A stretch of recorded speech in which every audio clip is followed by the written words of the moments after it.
Hello. Morning, sir. How we doing? Doing good. All right. Energized. Ready. Energized. I love that for you. You were sick this week, right? Oh, Word on the man. street. Not energized on this side. I'll tell you. I had one of those weird, like week-long sicknesses. So last Saturday at the kids' soccer game, I was like, man, I don't feel good. Whatever, normal. Monday, I had 102 fever. So was like, oh, this is not good. The rest of the week, kind of like low energy, not feeling great. And then I think it was either Thursday or Friday. This has been going on. I got home and I was freezing cold. Just like, wow. I cannot get warm. I'm wearing pants and a shirt and a sweater and a jacket inside the house, and I'm like dying. So I thought, all right, well, let me take my temperature, see if I have a fever. Took my temperature and it read 93 degrees. Okay. And I was like, good. That's dead, right? And so I took it a few more. more times and it said 93. Wow. I was like, man, this seems bad, right? You should go to the doctor, I think. And so I got in the shower instead of going to the doctor, because I was so cold. Yeah. So I got in the shower and I was in the shower for like 45 minutes, 2 shower heads just blasting me with hot water because I felt like I was going to die. Okay. So then, then after I get out of the shower, I've got a fever of 102. So I get in bed with the chili pad on. And, then I'm waking up in the middle of the night, just drenched in sweat. Not great. So then Saturday, we have a birthday party for the kids and I'm feeling fine. Go to the birthday party, come home. It's like 6:30 and I start to get really cold. And so I take my temperature and it says 95. And I'm like, this isn't supposed to happen. Yeah, I've never heard of anything like this. No. And so at that point I was like, all right, this seems pretty bad. I'm going to go to the urgent care. So I went to the urgent care. By the time I got there, my fever was 101. So I'm like all over the place. Wow. And they were just like, oh yeah, it's probably a virus. Just take some ibuprofen. It's like, are you concerned at all about my cold temperature? And she's like, oh no, that's probably not real. That can't happen. And I'm like, but what if it did? That was my inclination, I have to say. Well, what if it did happen? Like, what if I am really cold? And she's like, well, that would be bad, but that's not compatible. That doesn't make any sense. And I was like, I don't think I've never heard of somebody at 93. That's like, okay. That is like you're dead. I don't know. I know. And I felt dead. I was shivering. I was freezing in my bones. Do you have a second thermometer? We do have a second thermometer. Did you test that? I didn't do the forehead thermometer when I was cold. So next time, if it happens again, I'm going to get a second reading because I'm tired of these doctors being like, this doesn't exist. And I'm like, okay, well, explain then why I'm shivering because I'm quite cold. So they did COVID when you have a and fever too, But. Yeah, but when, the other times the thermometer read high. So like, you tell me. I'm not a doctor, but I'm basically a doctor. I have a thermometer. You have a podcast. I have a podcast. So yeah, that was negative for flu and COVID and strep. And so she was just like, yeah, I don't know. I mean, if you want to do a spinal tap to see if you have meningitis, you can go to the emergency room. And I was like, do you think I have meningitis? And she's like, no, I don't. It's like, okay, well then I'm not going to do that. So kind of worthless. I hate when you get the weird urgent care doctor. It's like, that's such a crapshoot. Like you get the good one. You're like, oh yeah, I got the good urgent care doctor. Yes. It's like being at the ER. It's like, we're on top of shit. Or you get the bad one and you're like, boy, this is worse than ChatGPT and me just, and my thermometer. She was super nice, but was like, I don't have any answers for you. And I can't do anything else here. Right. Like my phlebotomist is gone because it's, 7:00 on a Saturday night. They leave at 4 on Saturdays. I don't have any tools. You can go to the ER if you want, or you can just take ibuprofen and go home. It's like, all right, well, I'm going to go home then. So you seem okay now. So you shook it off? I don't know. I think so. I didn't wake up sweaty last night. Nice. So that was the first night. And maybe 2 or 3 nights that I didn't wake up with a fever. So potentially I have shaken it off. I am always sick for at least a week when I get sick. Any kind of sickness, always a week at the minimum, like usually longer, but minimum a week. but I don't usually have this like, yeah, this is weird what you're describing where you had a fever and then you didn't, or you felt somewhat better, it sounds like, and then you got re-fevered at the end I of the know. week, and then that's a little weird. I know. I think it's a kid disease because my son has the fever today, and last week my youngest son had some like spots around his mouth, which is like, do you have hand, foot, and mouth, my friend? I think we But had he that never got a once. fever, so I don't know. Just freaking kids, man. Always Kids, sick. they bring you all the disease. It's terrible. They do. Man, all right. So you're on the mend. You're recovering. I'm on the mend. I should be back. Last week was rough because it would be like, oh, I'm, trying to work. I didn't fully register that I was sick because in the middle of the week I was like, I love the yeah, denial. in the middle, I'm not sick. In the middle of the week, I had a sick. fever on Monday and then I didn't on Tuesday, and I'm like, oh, okay, well, it's gone. Why am I so sleepy? Why am I so depressed? Why am I taking a nap at 2 p.m. for 2.5 hours? Who knows? We'll see. So last week was not great. Yeah, you said you were feeling a little down, but when you're having the weird sicknesses, that's a recipe for the down. Yeah, I was low energy Jeb last week for sure. It was not great. So we should transition right then to you getting feisty, because I love when you get feisty, and you don't get feisty very often. And you decided this was the week you were going to throw down with the internet. Got a little gods. feisty. So why don't you tell us what happened? Because we have to discuss feisty Aaron. Here's the problem. Let me see if I can pull up the tweet. I've had to mute the thread because I can't. I got a life Nobody's to got live. time for that. No, goodness gracious. All right, so somebody tweeted, Michael Greenwich tweeted, it was a quote tweet of they were talking about DHH moving out of the cloud, right? And quote tweet, whatever, his commentary was, imagine losing to Jira, talking about Basecamp. Imagine losing to Jira, but boasting that you save a couple $1 million per year. DHH shares all this virtue signaling as if they are business masterminds, but seems they just got smoked by Linear, Asana, Monday, and even Atlassian. Does anyone actually use Basecamp? I literally can't think of a single company. So crazy. That's a crazy ass tweet. So you gotta admit, I was set up, right? I was set up. This is not my fault. Twitter, this is not my fault. Okay, so here's my problem. Here's my problem with the tweet. First of all, that tweet has 817,000 impressions. My reply has 30,000 impressions. And I got the ratio. I have more likes on my reply than he does on his original tweet. There you go. So that feels good. That's right. The people are with me. Here's my problem. Here's my problem with this tweet, and here's why this scratched my my like this is an injustice bone, which will make me quite feisty. This is not like an intellectually honest argument. It's frustrating to me. Like, you can have an opinion that VC is better than bootstrapping. I'm totally fine with that.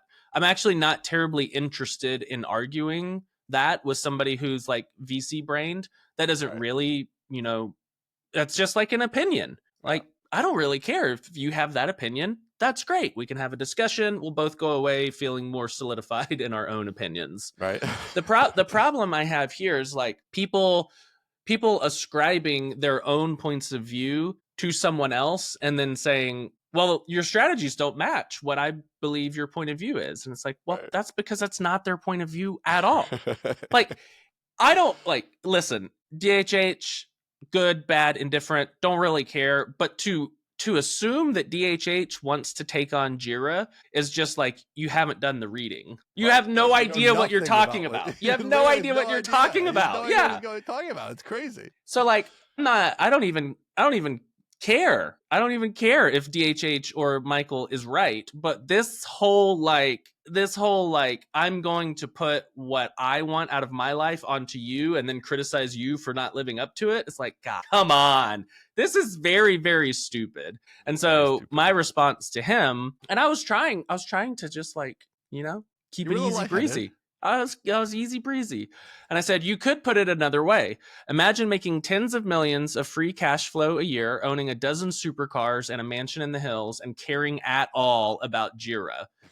Sounds good to me.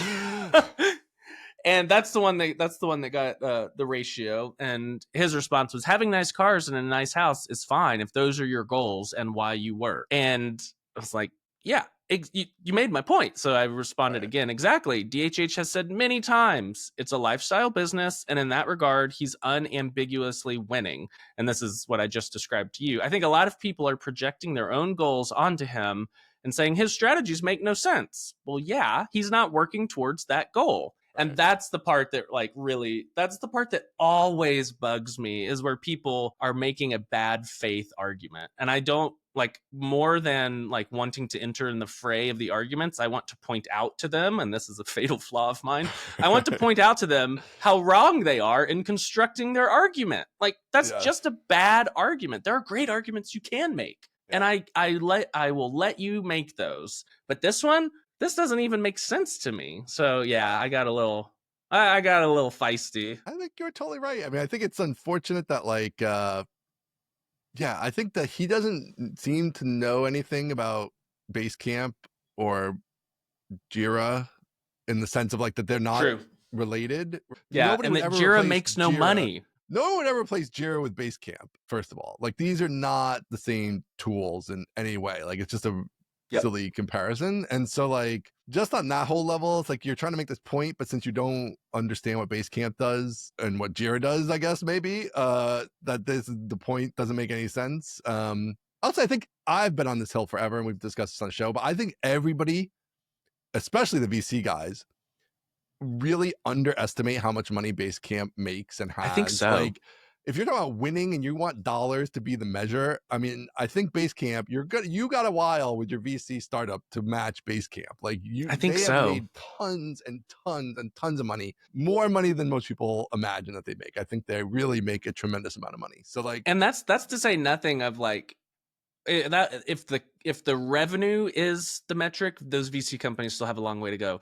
If after-tax money in your personal bank account is the metric, I don't know if those VC guys are ever going to get there. Like, your VCs may get there, but the VC founders, I don't know if they're going to get there. You really have to hit the super home run, I think, to get there. Like, you have to be in the ultra 0.01% or more of the ones that even make it, right, to make that kind of money. And even if your measure is, I think the other implication is like, the measure is, I want to change the world. Correct. And I feel like, boy, I don't know, like, if I'm going to compare B2B dev tool product, which is a very nice product, and I've even used it and like it, but comparing that to Basecamp in 2006 and like what it did for like software in general, SaaS in general, small business in general, like, there's pretty much almost nothing I would say you could do that's going to equal the sort of personal human impact that they had. Like, your B2B dev tool thing, it's just not ever going to be the impact of Basecamp on a human level either, which is fine. Like, hey, I build a product that doesn't have human impact on the level of Basecamp either.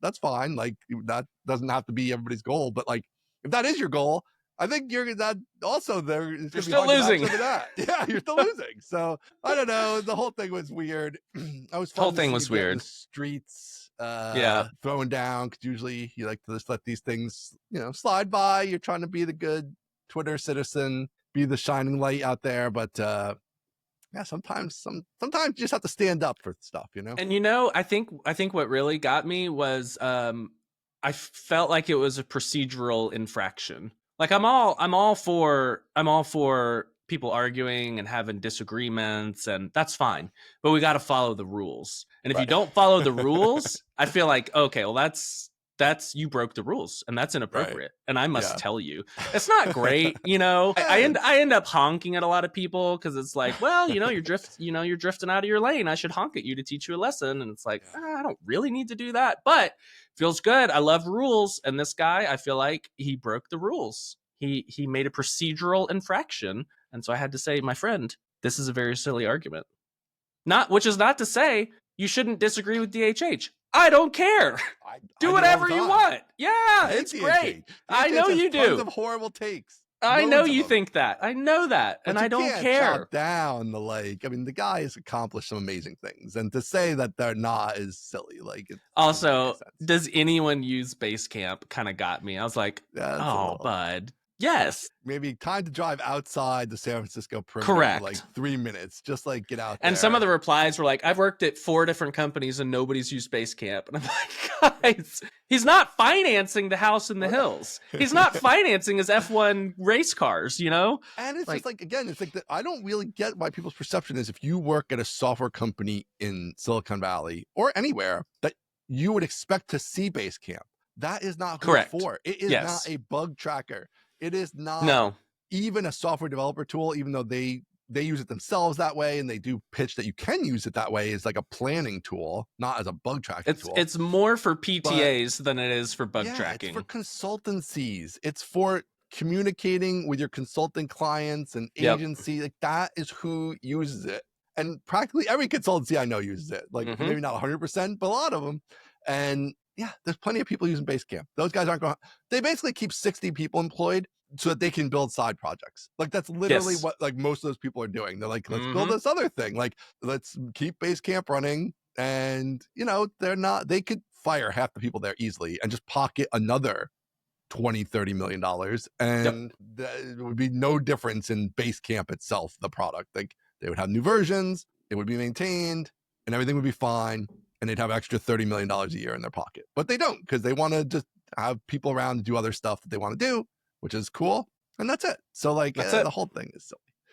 And then the original person who brought up this thread is obviously the CEO of another VC company. He said after a long time, you know, because DHH and Jason Fried both weighed in and were like, basically, you guys are idiots. The original poster said something like, you know, the reason that this matters is because a lot of people listen to DHH, and I don't want them to, you know, be led astray into taking their stuff out of the cloud and on-prem. And it's like, that's a tell. Once your argument changes from this is bad to I know that this is not bad, I'm just worried that other people might look at it and like misinterpret it, so I have to protect, you know, the other people. It's like, I don't think that's true. Like, we're fine. Like, I know I'm not going to move our stuff off the cloud and into a server in my closet. Like, I know that. I don't need your protection. So that is like a different argument than the original construct too. To say, I think there is a case to be made for like, hey, you know, I think you could have the discussion. I think we've even had on the show of like, should Basecamp even be doing this, or are they just doing it because they're bored or whatever? Whereas like, is it worth their time and energy and whatever? Again, which is the original guy's point. I'm guessing is like they have full-time people, and so yes, if you have dev people, you know, you can do this stuff, whatever. You're gonna love this. The original guy's point was they wasted so much time pulling it out of cloud that they missed the AI boat. The guy's talking about, it's like, he's like, they should have been putting AI into Basecamp, and instead they were on-premming. I know. so weird. Like, I know. I don't even know what flawed to say. from the first principle. That take is just, man, I don't know. It's like the part, whatever. I didn't want to get into AI and Basecamp. The whole that just I can't do it. But yeah. Oh boy, feels like, you know, this is like when you hit that. Feels like we're like maybe approaching peak Bubbly. You know, there's just so many people out there with so much money. Yep. And they're like, this is the future. And like, I don't know if it'll be like .com bubble level, but it just feels like maybe there'll be a little shakeout. Maybe tariffs and recessions and things like that will shake it out a little bit. But like, it feels like there's a shakeout out there where like there's just too many people with too much money, sort of trying to make up new things that don't even doing make too sense. Little. It's all doing just like little. What do you want to build today? That's what every app has turned into, is what do you want to build today? Yeah. And it's like just a text box, and you got to type a to-do app, and it's like, great, here's a React to-do app. It's like, now what? Like, is this good? Is this better? I don't know if this is better. Yeah. There are certain things, of course, that are so much better.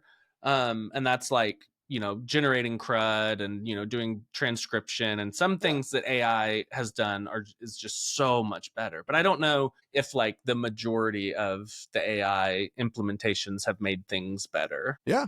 And I think there's the case of like the AI is getting, obviously this is the worst AI is ever going to be.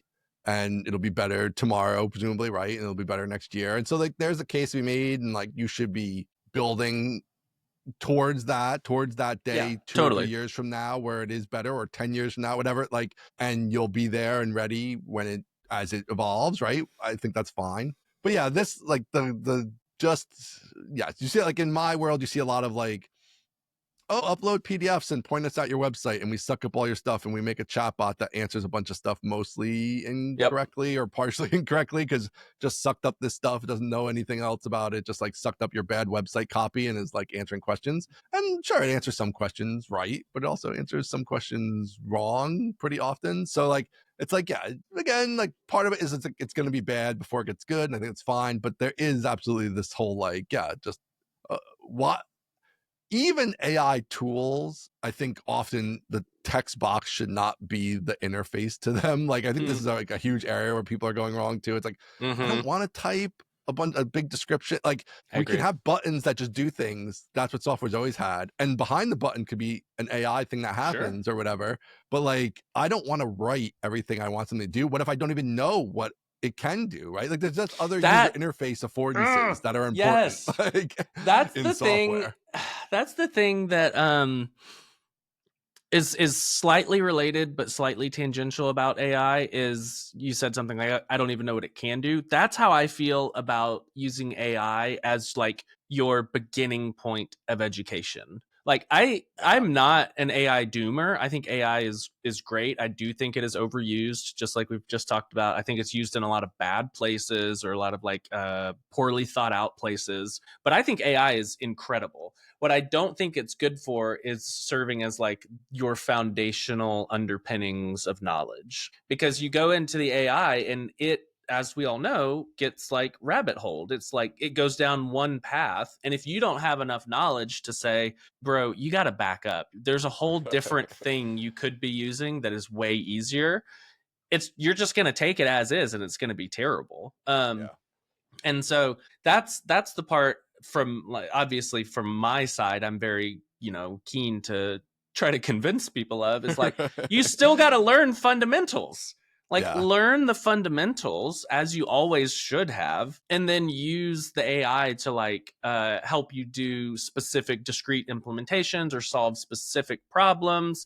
But you still have to know the landscape of like the world if you're going to guide this thing that is super smart but also kind of dumb. Yeah, I think that to me the key element, like I was blue skying some people that I'm not going to use whatever stupid term they use. Let's say tweeted. I was tweeting about like that, like whatever, the AI people who are like meh on the AI, but I'm like, it saves me time every day. Like some days it saves me 10 minutes, some days it saves me 10 hours. Like it's saving me time every day. But and yes, you have to watch it, and the watching it takes 1 minute to 10 minutes sometimes or whatever, but the net it's still plus, right? But the key to that whole workflow, and maybe this won't be true forever, but it's definitely true right now, is that you have to have the foundational knowledge to be like, something seems not right here. Maybe I don't even know what's not right. You sure about that? Right. Yeah. But like something seems wrong with either what it said or what it said to do or what the code it wrote or whatever. Like there's some kind of smell there that you have enough knowledge to detect. Yes. And then you can bring it back on track or just do it yourself manually if it's depending on what the issue is, right? And like, whereas, yes, if you were just going in there totally blind, you have no idea what's going on, and you're just going to assume everything it says is accurate, or even if you don't assume that, you don't have enough knowledge to be able to quickly narrow down where it's probably going wrong, then yeah, that's probably not ideal, at least at this phase. It's going to be, you're going to get sent down some wrong paths and learn some things incorrectly and all that kind of stuff, which is not great. Look at this. Same page, guys. The kings of reasonableness. We're on the same page. Same page. We can't be on the same page. How people You know what's great, and I learned this from Parks and Rec, is if you just brand yourself the king of reasonableness, it's like, oh wow, well I guess that's a reasonable point, because he's the king of reasonableness. There we go. There's a cult in Parks and Rec called the Reasonableists, and Ben Wyatt says something like, it's kind of genius because they don't sound crazy, They're not extremists. They're the reasonableists. Yeah. You're like, well, that makes sense to me. So, are you going to issue? Are you going to issue a correction here? I see vectors on vector follow-up. Is this a Last week on the pod, I said. So we hate follow-up. We say what we say. It's either No, right or it's speak for wrong. yourself. Okay? I don't hate follow-up. We hate follow-up. We say what we say, and we stand by it, right? No, Is there nothing we've learned in the age of Trump? Don't we stand me. by whatever we say, and that's it. Like, there's no learning. It's Seinfeld. There's no learning. No right? learning, no growth. No growth. We say what we say. People just have to deal with it out there. But that being said, we're gonna make an exception. We were both kind of wrong. So whoa! This is news to me. This is news to me. Start with your side. I didn't know I was wrong. Oh, you're wrong. So OpenAI, when they build the vector embeddings, right? So you send your stuff to OpenAI, or you can send it other places, whatever. To build the embeddings that you save in a database that then you can query with some math shit, whatever the geeks have figured out. When you send it to OpenAI, and I assume all the other places do this too, but the embedding creation does not go through an LLM. Okay. Now, it does go through, so that's what I said last week. So that is correct, but where it's incorrect is it's still getting that part of making the embeddings is also, though, not pure math, in that it goes through a neural network, which is another AI-ish type thing, but it is not an LLM type thing. So there is a little juice there. Presumably it's doing something like, hey, the neural network has been trained that like shoes and high heels are the same type of thing, and it's figured out a way to make that into some type of math thing, and then that's the math thing you can query. So there is logic there, which I guess I assume there was some type of logic, but the logic is a neural net, not an LLM. And then I think we both were on this, that then what you actually query is just math. And because it's turned it into this math of like distances along a curve, and the distance between high heels and shoes or whatever will be some space, which I guess you assume, whatever, then you figure that out. I assume that like blue shoe and red shoe is even closer on the curve, whereas like high heel and shoe is farther on the curve, but it's still closer than shoe and soda, right? Or whatever. And so there is some stuff you can do there. So anyway, that's the vector follow-up for the people out there. I feel where was I wrong in that? You said it was going through the LLM when you sent it to OpenAI, but it is not going through the LLM. We'll have to check the tape on that one. Yeah, we can check the tape. You said it was going to the LLM. I did get a message from someone who I will not name because they might not want to be on record as telling Ian how wrong he is. You can tell Ian that vectors today are way different than they were 15 years ago, which is, I think, like a shot at how old you are. He's like, Ian's old. He's probably I think I said that on the show. Yeah. And definitely use AI/ML models to make them now. He should try them again if he hasn't. No, AI ML models. Yeah, I use ML models, not LLMs. Not yeah, AI. He says, not what we would all call AI, right? Like, even though that's what people used to call AI, now we've all turned to AI being LLMs. No, well, I don't know if I think AI is a superset of LLM. So this says AI/ML models. Right, so this gets a pass. So this gets a pass. I think that's incorrect, because I think he's using AI to mean an LLM, which it does. Well, he didn't say LLM. I think he's using. That's my point. Is I think people just say AI. Are you projecting, Ian? I am. Is this a procedural infraction? Are you reading in? What does AI mean there then? If you're saying I don't AI know. is a superset, then you don't need to say ML. You just say AI. I think AI and ML are different. Exactly. And I think you mean AI means an LLM in the modern parlance. We'll have to have a follow-up. What do you think it means then? If it I don't know. I don't know enough to say. See, I'm a reasonableist. He should try them again if he hasn't for the last 3 years. That's the final. That's the takeaway. I am going to poke around on some. I have some vectory potentially type stuff I want to poke around with. So I am going to be messing with them a little bit here at some point. Okay. Still enough, I totally buy it. I still think ultimately feeding everything to the smartest thing, which is the LLM, makes the most sense. And like, we maybe aren't there yet where it's cost effective enough, or maybe not there yet where the context windows are big enough, but we're going to get there. Cause like the new Llama model, the context window is 10 million tokens or something like that. So like, yeah, we're getting there. We're getting there. We're getting there. Give it everything. Here's my happy medium. You try this on for size. So I take the podcasts, I split them up into logical topics using the LLM. So we've already broken down an hour into 8 minutes, 5 minutes, whatever. Right. Then I have the LLM generate a summary from that topic. Right. So now I've got the full text, and then I've got the LLM generated summary, which is like, I don't know, 1, 2, 3 sentences or whatever. both of those things together get vectorized. So I'm already taking, to use your words, a little more juice. I'm taking a little more juice into the vector, which is the LLM generated summary, right? So then on my retrieval, I can take my question. So like, hey, I'm looking for this, give it to the LLM to kind of expand the question a little bit, right? Expand it, and then vectorize that query that has been expanded by the LLM, vectorize that query, and then check that against my database. So I'm getting a little higher chance of finding the right topics because I'm sending both things to the LLM and saying like, you produce something, and then we'll check both things against both things. How's that feel? Yeah, I mean, I think that seems fine. I just think that like at the end of the day here, like you'll be able to just like you kind of have an extra step with the vector that I think you probably don't need. Like I like the Potentially summary in the future, right? I agree. And then just take all the summaries, and I even a category, even like not literally all of them, maybe, right? Like if you know you have a question that's within this scope of type of question, right? You could just get all the summaries of that type of question and send them all to the LLM and be like, which one's the right one? And skip the whole like vector, which is going to give you kind of, even if it's better than it used to be, still not going to be as good as the LLM. And you can just give it all the LLM and let it pick it. Now, they still aren't great when you have huge it's not context and great. things.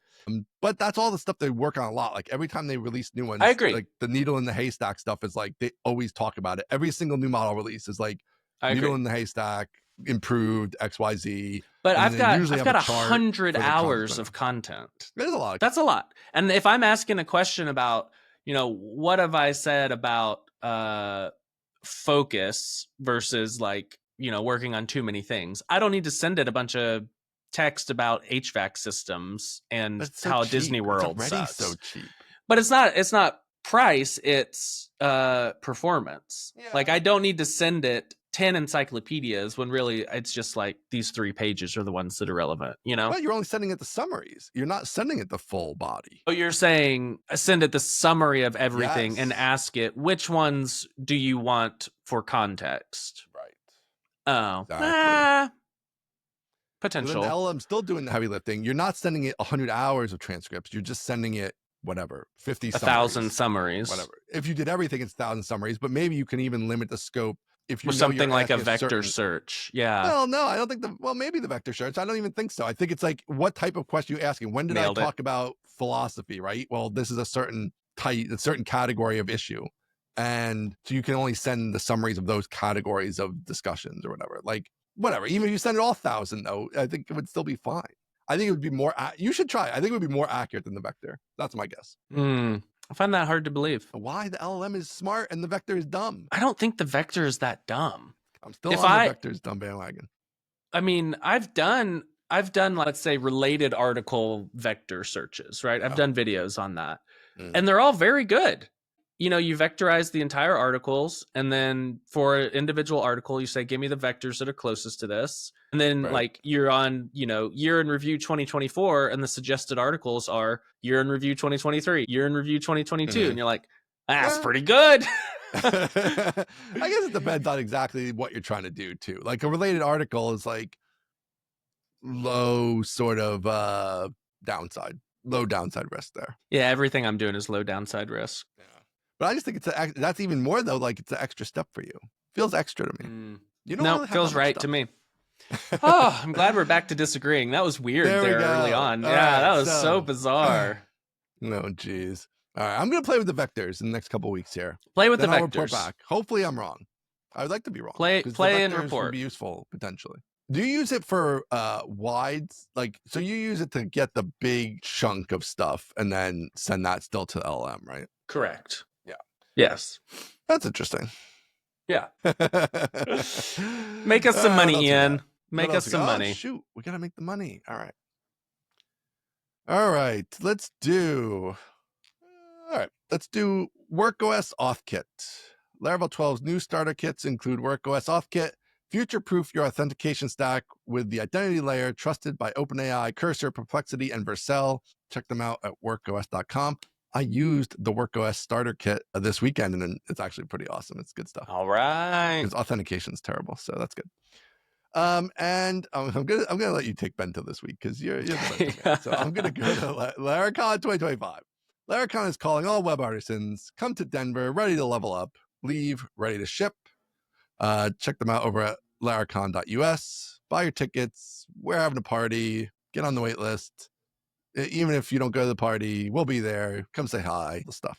So thanks to the sponsors this week for sponsoring the show. All right, let's talk about this party because we got a little thing dropped into our inboxes from a Mr. Drew Clements that looks pretty awesome. It looks pretty good.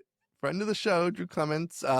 Yeah, he heard us talking, and he you know what he did? He said, I can just do stuff. Oh, didn't he ever? That's what he did. And he built a game for the party. It's like it's a whole application. It's a little bit over the top. Of course it is, which is why we respect it. Yeah, that's true. It is very true. If you want to get people's attention, going too far with something is an excellent strategy. So, quick summary is that there's a dashboard where we could post questions.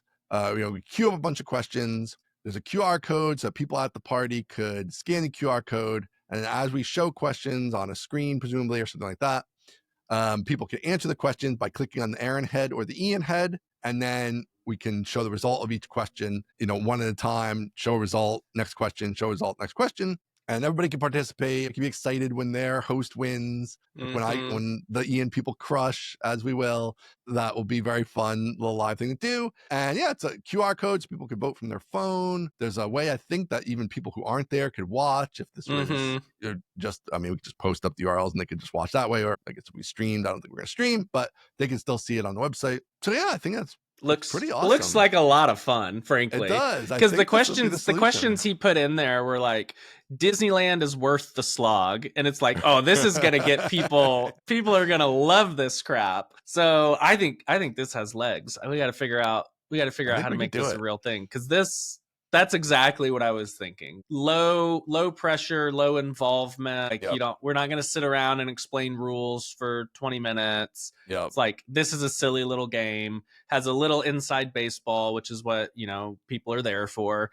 Yep. And a little competition, Ian against Aaron, which is the show, so it's like, this feels perfect. I don't know. I like it a lot. Yeah. He did a great job. Big shout out to Drew. I think it's great. I think it's exactly like it could just be as long or as short as we want it to be. We can stack up a bunch of questions, and I think everybody will get a kick out of it.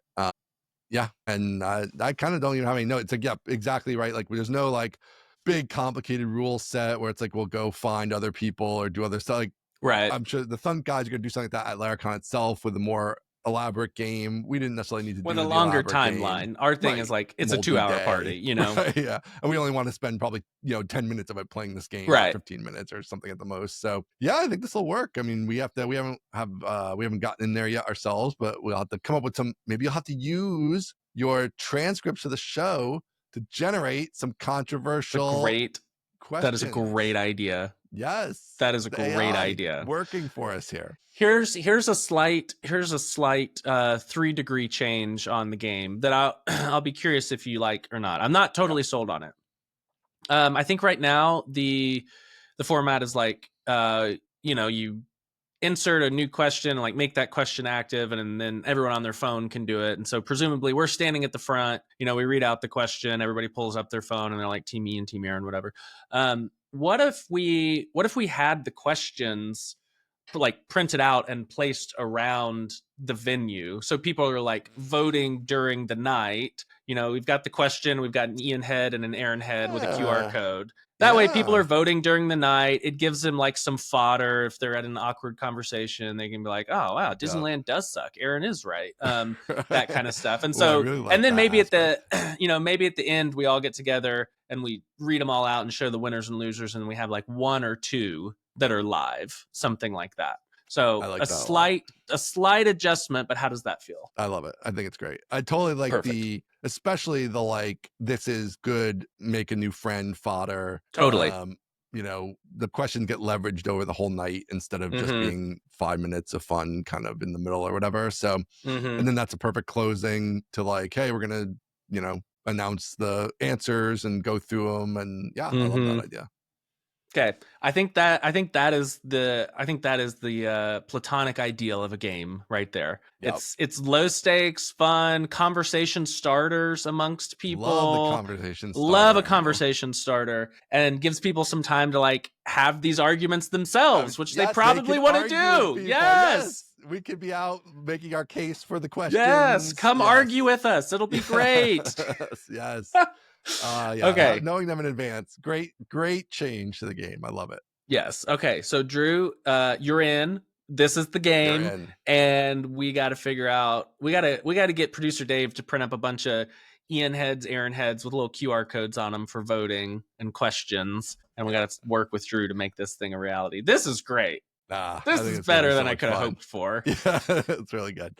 This is really good. So amazing. I don't know. I was like, Drew, make sure I didn't see him on the list, but he's not even sure he's going. So we don't know if Drew's going to be there. I know. So hopefully Drew, we're going to try to get you there. But I think I met Drew. Yeah. I know I met Drew, but I think it was at Laracon Dallas. But he works over at that Zillow subsidiary. Yeah, so he probably works with David Hemphill. I presume he does, yes. So they're in the Laravel shop over there. They got a Laravel shop. I love the idea of a Laravel shop. I know, isn't that cool? I just want to shop. It's like you have the metal shop, but it's Laravel devs in there. Yeah, I know. That's the ideal. It's pretty cool. All right, you've got one on here. Let's talk some money. So sponsor of the pod. See, this is what happens when you sponsor the pod.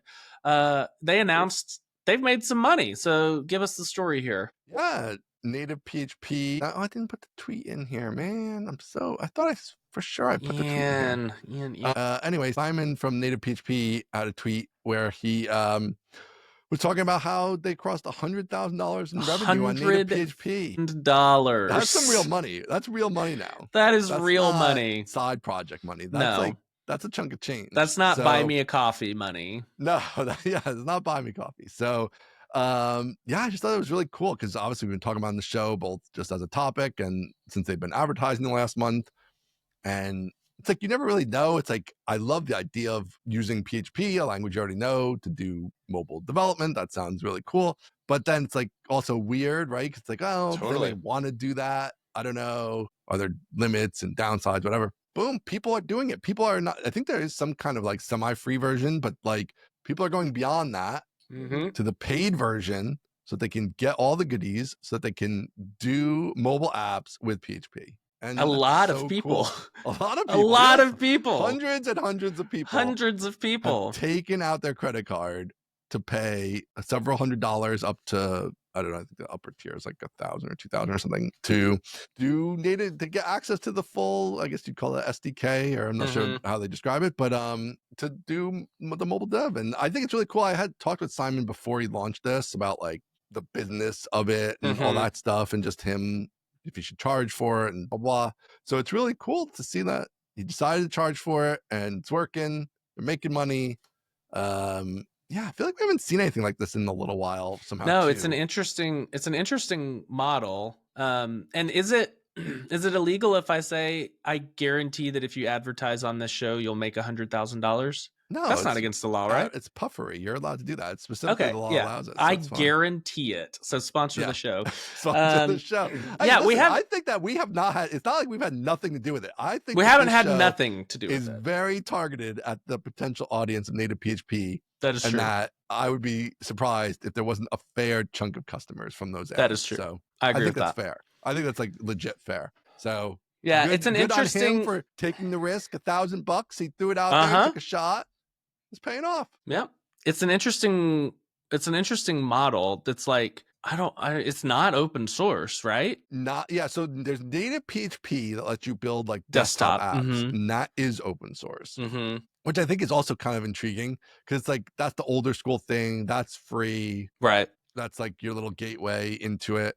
But then the mobile, which is probably the more commercially important aspect in general, like that's paid. So, and it's not open source for sure in the licensing. I don't know how it works in terms of like, is the source open?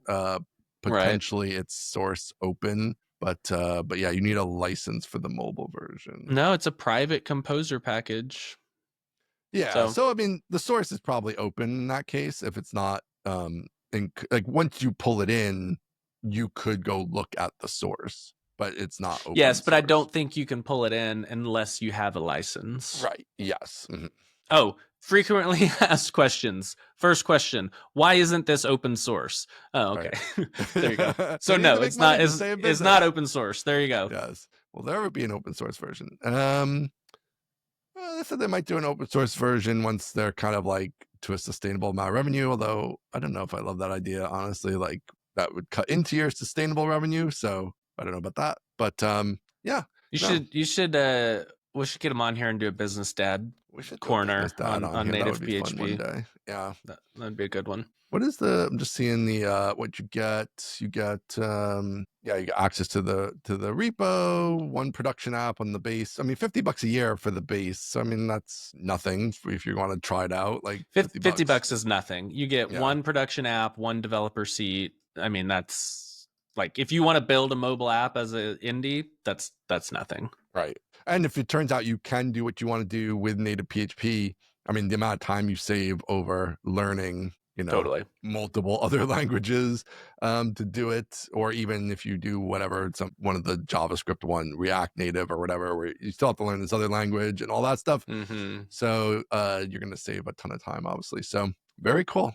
Yeah, good job. About that. We'll see where that goes. Yeah. All right, we got. This is a question for you, Ian. Do we have one more ad, or do we have two more ads? Speaking of, we have two more ads. Okay, I did not realize that this had continued on. Yes, they did add on. This podcast is brought to you by Native PHP for mobile. So yeah, I don't know if you've ever heard of it, but build awesome native mobile apps at ridiculous speed with Laravel. V1 out now with iOS and Android support. You can check them out. Like a 15-minute ad, apparently. Check them out at nativephp.com/mobile. So thank you to Simon and crew for sponsoring the show. If you want to get rich, sponsor the show. This podcast is also brought to you by our friends at Bento. Bento is the marketing and transactional email provider for TryHard Studios and for AaronFrancis.com. So if you're getting my awesome new newsletter, you can thank Bento for delivering that to your inbox. Check it out at bentonow.com. I mean, is there a better ad for our ads? The native PHP had 1 month, and then they bought a second month after. That's what I was trying to ask without asking. Yes. I didn't know. This is news to me. That's great. They bought a second month. They bought a second month. Okay. So the first month worked. I will say, I feel very good about our recurring ads. People continue, the same people continue to buy them up, and that makes me feel good. I like that. Learn your lesson, people. You hear the same sponsors every month for a reason. And yeah, that's great. We have a good mix of like I know Bento's mindset is more like he's more into brand advertising with the idea of like you just hear Bento over and over, right? And 2 years from now, when you need email marketing software, it's like, oh, Bento.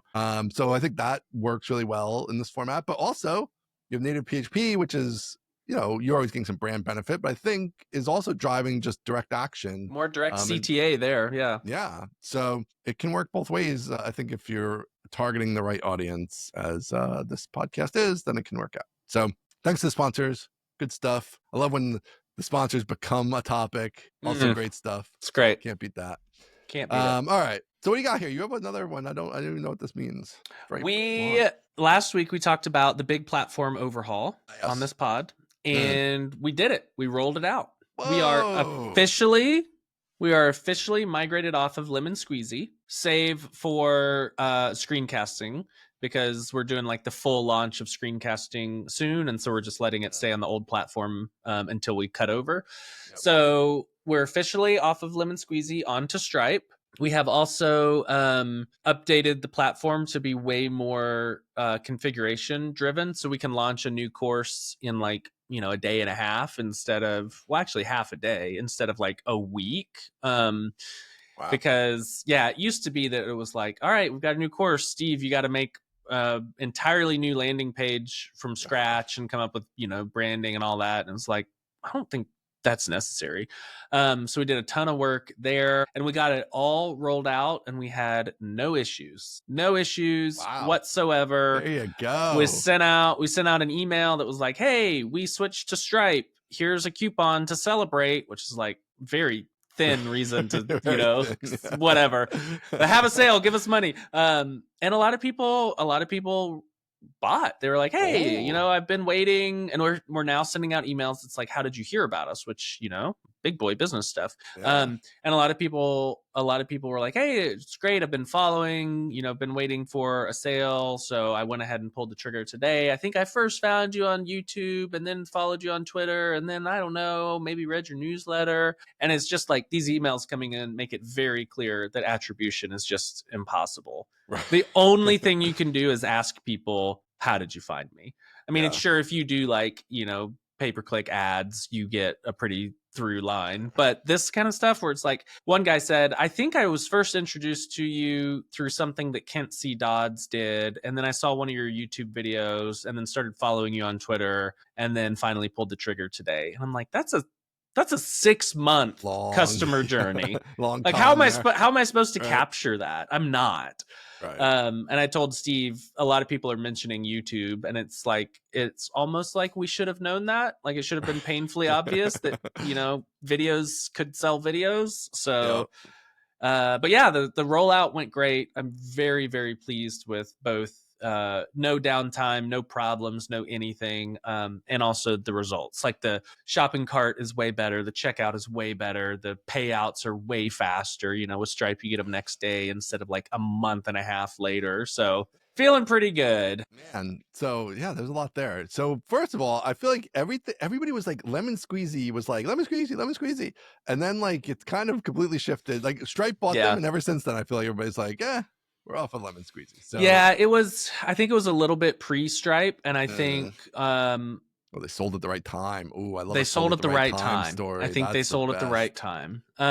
So I think the team over there is just wonderful. Also, they're a Laravel shop. I know, I love so Laravel. we like them. But really, the people over there are great. I think they had a lot of growing pains, and then just observing from the outside, I think it's possible they might have spent a lot of time getting acquired, and the product kind of, the customer support, the uptime, the whole internals of the product kind of suffered while they were like, probably, I'm imagining, going through due diligence and pretty focused on getting bought out by Stripe. Yeah. And so that's my guess as to what happened. But yeah, the downtime started piling up. The payments were missing. Orders were not in the API. Yeah. You're like, what? Especially when you're small, like you just don't. You need to be able to trust it. Yeah, you can't be like, oh, maybe there's going to be missing payment. Like that's just disaster. Like you can't be like trying to track every payment. And then our payouts, like from Lemon Squeezy to us, were just like random. It was like, oh, it's coming, April 14th. Oh no, and now it's April 28th, and you're like, why? Tell me why. Yeah. Ooh, and then they sent me the wrong tax form. They sent me, they attributed all of TryHard's revenue to Aaron Francis, the person. And I'm like, guys, this is wrong. Right. So lots of things where it's like, I think you guys pulled the Johnny Depp where you sail into port as the boat is sinking, and then you step off onto the dock and you're like, I'm here. I did it. Wow. So, man. Yeah. Well, that's good news though. It's shipped. I love the kind of new platform. See, a little AI with a little guidance, bug-free new platform. I love it. Yep. So that's all good. Yeah, the attribution. I mean, this is where like the brand advertising, which I've never done enough of. And I have some ideas to change that in the future here, but like, cause it's just, you just need to be everywhere kind of, and eventually people are finding you. And the thing is that's like even more important than ever, because now with like sort of the dying / death of SEO, it's like there's not the free, easy marketing channel for small companies is kind of gone. And so you need some other way to generate, whether it's word of mouth or just be visible to people, and usually multiple times, right, is ideal. So so this is where it's like, hey, talk at conferences, and then be on everybody's podcast, and then have your own podcast, and spot advertise where you can afford to, and all that kind of stuff is pretty useful at this point. So And YouTube videos, yes, you especially need to be on the YouTube videos. Need to be on YouTube videos. Just that's it. That is the answer. Just make more YouTube videos. It's not that complicated. Yeah, this is like totally the bell curve meme, right? It's like make more YouTube videos, Yep. like in the middle, all the other invent stuff, an right? entirely new way to market. Yeah. Right. That's the middle. That's the midwit. Yeah. Funny. Yeah. Yeah. Because that's well, also, we're especially learning. YouTube is so good because it's going to get you those other things. Like it's going to get you invited to conferences. It's going to get you on podcasts. Like all those things can be downhill of people have seen your YouTube videos and all that. So every week I want an Aaron Francis video. Every week. Oh yeah. I think once a week could be like a solid goal for you. Like I know you said like 100. I feel like 100 is too much. I don't know. But I also feel like 20 is too little. Like I feel like once a week, if like, hey, every Wednesday there's an Aaron Francis video. Like it's a regular, it's like every Wednesday. Boom, boom, boom. That's what I want. I do like, there are a few channels I watch that put out videos like every Wednesday and every Sunday. Yeah. And it's great. Yeah. I love sitting down on Sunday after putting the kids down for a nap for my like 30 minutes of freedom during the week. And I'm like, I'm going to watch the Perkins Builder Brothers. And it's these two guys in North Carolina that build houses. And it's like, this is my happy place. I love it so much. That's what we got to turn Aaron Francis into. But see, the thing with your stuff is it takes a little more. I don't know if twice a week is like, some of your stuff just takes more time. Like you have a little more prep to do, you know. It's not just like, hey, record me as I wander around the thing I was already doing, right? I know. And then great, I could do 2 of those a week because I could do 10 of them a week probably if I wanted to, because just my whole day recorded. But your stuff's a little different, so I feel like once a week.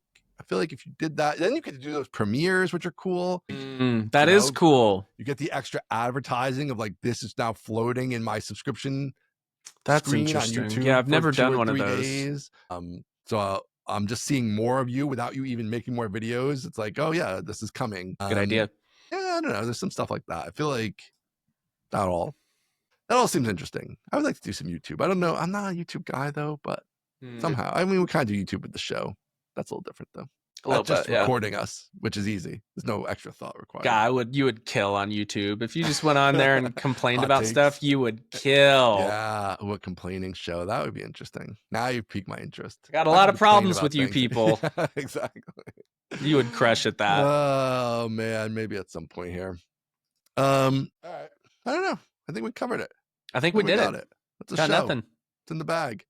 All right.